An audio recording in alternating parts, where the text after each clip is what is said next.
اگر معمولی بات ہوتی تو اللہ کیوں فرماتا؟ اللہ کا فرمان کو، اللہ کے فرمان کو اتنے ہلکے میں مت لیجیے۔ جب قرآن پڑھیے تو دیکھیے کہ شیطان کو اللہ نے ظاہر فرمایا کہ تمہارا کھلا ہوا دشمن ہے، مطلب یہ کہ ایسا گھات لگا کے بیٹھے گا کہ تمہیں ایمان کے راستے میں آگے بڑھنے نہیں دے گا۔ صوفیہ فرماتے ہیں وہ گھاٹیا کون ہے؟ وہ گھاٹیا یہ ہے کہ سب سے پہلے شیطان جو آپ پر حملہ کرتا ہے وہ آپ کے عقائد پر حملہ کرتا ہے۔ آپ اوامر کے پابند ہیں، آپ نواہی کے پابند ہیں، آپ معاملات میں پابند ہیں، آپ اخلاقیات میں پابند ہیں، لیکن آپ کے عقائد پہ حملہ کر دے گا، آپ کے عقیدے پہ حملہ کر دے گا، اور عقیدے پہ حملہ کرنے کی وجہ سے آپ کا نماز بھی بیکار جا رہا، آپ کے اوامر بھی بیکار، آپ کے نواہی پہ پابندی بھی بیکار، آپ کے اخلاقیات کے معاملات بھی بیکار، آپ معاملات میں اچھے وہ بھی بیکار۔ اس لیے کہ جب عقیدہ ہی صحیح نہیں ہے، اور عقیدہ کا معاملہ یہ ہے کہ ایمان نہیں، جان ایمان میرے نبی کی محبت ہے۔ اگر محبت میں کمی ہو گئی تو آپ مومن ہی نہیں ہو سکتے۔ فاروق اعظم سے اللہ کے نبی نے ارشاد فرمایا تھا نا، اے عمر یہ بتاؤ کہ تم مجھ سے کتنی محبت کرتے ہو؟ فاروق اعظم نے ارشاد فرمایا ابھی تھوڑے دن ہوئے تھے، قرب میں آنے سے، فرمایا یا رسول اللہ میں اپنے جان کے بعد ہر چیز سے زیادہ آپ سے محبت کرتا ہوں، اپنے جان کے بعد ہر چیز سے زیادہ آپ سے محبت کرتا ہوں۔ آقا نے فرمایا عمر ابھی تمہارا ایمان مکمل نہیں ہوا، ابھی تم کامل مومن نہیں ہوئے ہو، کچھ دن اور گزر گئے آقا کی محبت میں، اور آقا صلی اللہ علیہ وسلم کے قرب میں اور رہ کر جب دل بالکل محبت سے لبریز ہو گیا تو ایک دن آقا نے پھر سوال فرمایا عمر اب تم مجھ سے کتنی محبت کرتے ہو؟ آقا نے فرمایا یا رسول اللہ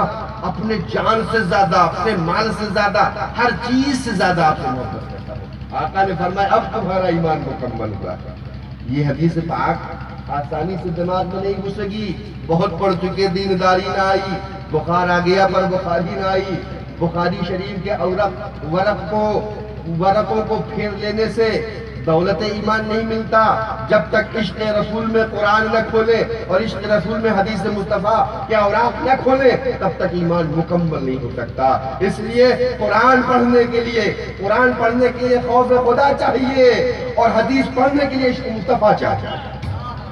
تبھی راستہ ملتا ہے۔ پتہ یہ چلا کہ ایمان کی جان مصطفیٰ کی محبت ہے، نبی کی محبت ہے، اور شیطان سب سے پہلے اسی پہ حملہ کرتا ہے، کہیں نہ کہیں سے اعتقاد کو متزلزل کر دیتا ہے۔ چلیے اگر اعتقاد کی گھاٹی کو آپ پار کر لے گئے، آپ نے بزرگوں کی صحبتیں، علماء کی صحبت میں، خوش عقیدہ عالم دین کی صحبت میں، عالم ربانی کی صحبت میں رہ کر آپ نے اپنے عقیدے کو بچا لیا، اب شیطان دوسری گھاٹی پر آپ کی تاک لگا دے گا، اور وہ عوامی پر ہوگا،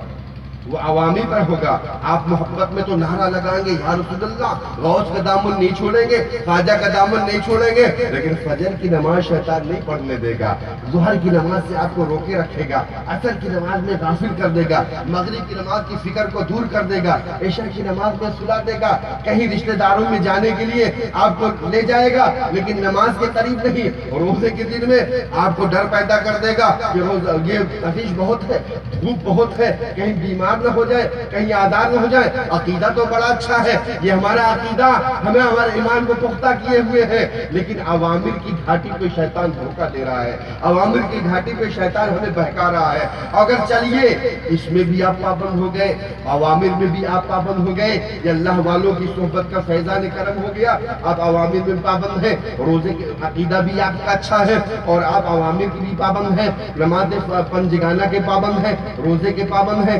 زکوٰۃ کے پابند ہیں، حج کے پابند ہیں۔ پہلے یہ بات تو بہت دور کی بات ہے، یہیں پہ ہم فیل ہوتے چلے جا رہے ہیں، زکوٰۃ دینا تو دور کی بات ہے، آج عوام نہیں خواص سے اگر ہم پوچھنے لگے احکام زکوٰۃ کیا ہے، زکوٰۃ کے معاملات کیا ہے، تو ندارت، زکوٰۃ ندارت، نمازی نہیں پڑھتے، روزہ تھوڑا بہت روزہ رکھتے ہیں، زکوٰۃ میں تو بالکل فیل ہے، حج کب فرض ہوتا ہے یہ ہمیں معلوم ہی نہیں ہے، اور ہے سندھی مسلمان، عقیدہ بڑا پختہ ہے ہمارا۔ صوفیہ فرماتے ہیں ہوش کی دوا کرو،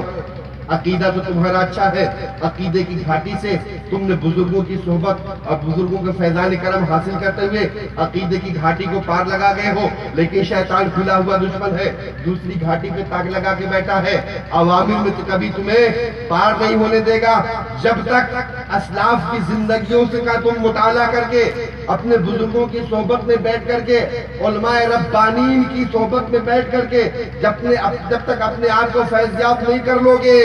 یہ عوامل کی گھاٹی کو پار نہیں کر سکو گے۔ آج اسی کو دیکھ لیجئے، پورے عوام میں آگے کا تذکرہ ہی کیا کریں، اسی کو دیکھ لیجئے۔ نماز کی پابندی کیسی ہے ہمارے یہاں، روزے کی پابندی کتنی ہے، زکوٰۃ کی پابندی کتنی ہے،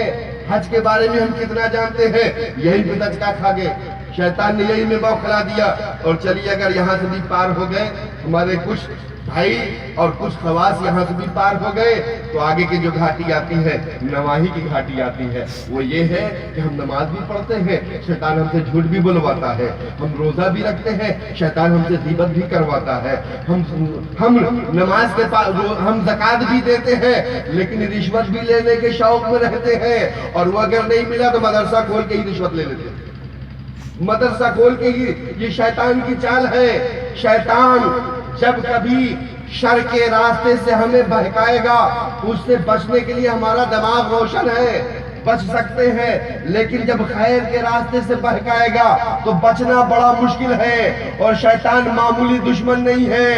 وہ جو ہے قرب خاص میں بھی رہ چکا ہے، وہاں سے نکالا ہوا ہے، شدید دشمن ہے۔ وہ ایسا خیر کے راستے سے بہکائے گا کہ جیسا کہ آقا نعمت نے منع فرمایا، شریعت اسلام میں منع ہے کہ جاندار کی فوٹو تمہیں نہیں رکھنا اپنے گھر میں، اس کو رکھنے وہ حرام ہے، رکھو گے گھر سے برکت و رحمت کے فرشتے دور ہو جائیں گے۔ تو شیطان نے جانتے ہو کون سی چال چل دی ہے؟ شیطان نے یہ چال چل دی ہے کہ چلیے تصویر تو نہیں رکھیں گے ایسی، لیکن شیر کی تصویر پر آیت الکرسی لکھوا دیا جائے گا۔ اب تو رکھو گے، اب تو اپنے نبی کے خلاف کرو گے، آیت الکرسی لکھوا کر کے جب آئے گی اور